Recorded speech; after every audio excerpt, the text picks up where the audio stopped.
Enyahlah iblis.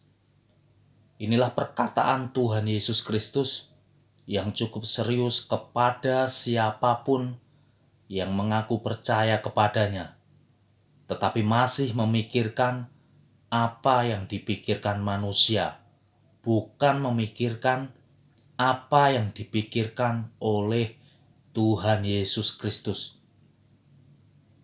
Injil Matius pasal yang ke-16 ayat yang ke-21 sampai yang ke-28 menceritakan Petrus menegur Tuhan Yesus ketika Tuhan Yesus menubuatkan bagaimana dirinya harus dibunuh dan bangkit pada hari yang ketiga. Di sini Petrus tidak sadar dipakai iblis untuk menggagalkan rencana Tuhan Yesus Kristus yang adalah Allah untuk menebus dosa manusia.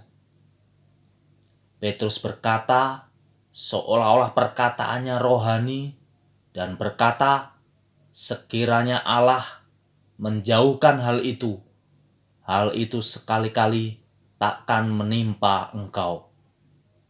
Petrus dengan pikirannya yang dirasuki iblis, ingin menjadi Allah dan mengendalikan Tuhan Yesus Kristus yang adalah Allah sendiri.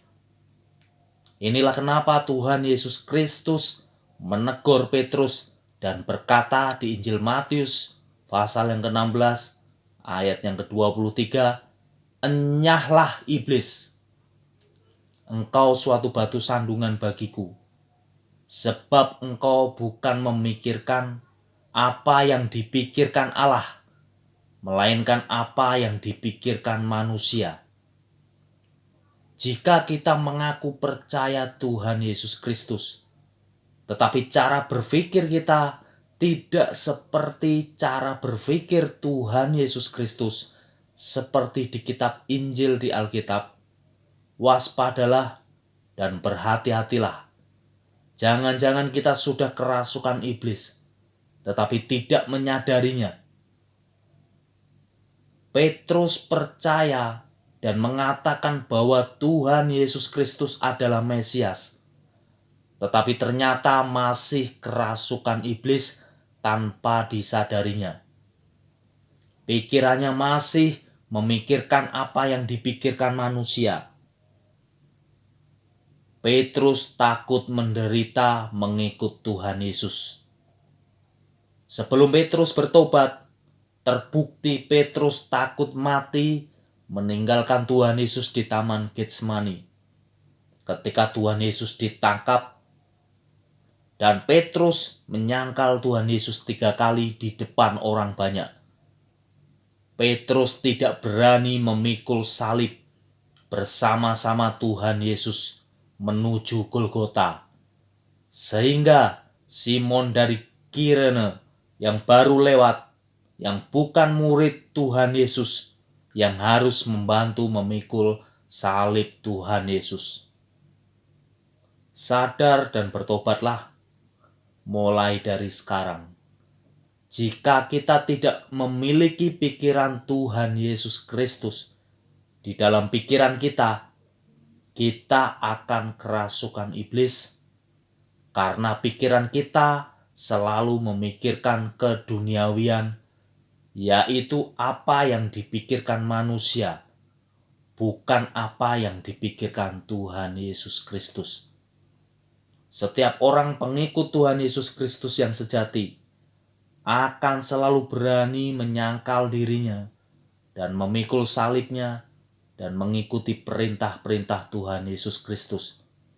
Berani kehilangan nyawanya karena mempertahankan kebenaran yang Tuhan Yesus Kristus perintahkan. Jika Tuhan Yesus Kristus mati di salib untuk menebus dosa manusia, kedagingan kita juga akan disalib untuk melakukan kebenaran yang Tuhan Yesus perintahkan.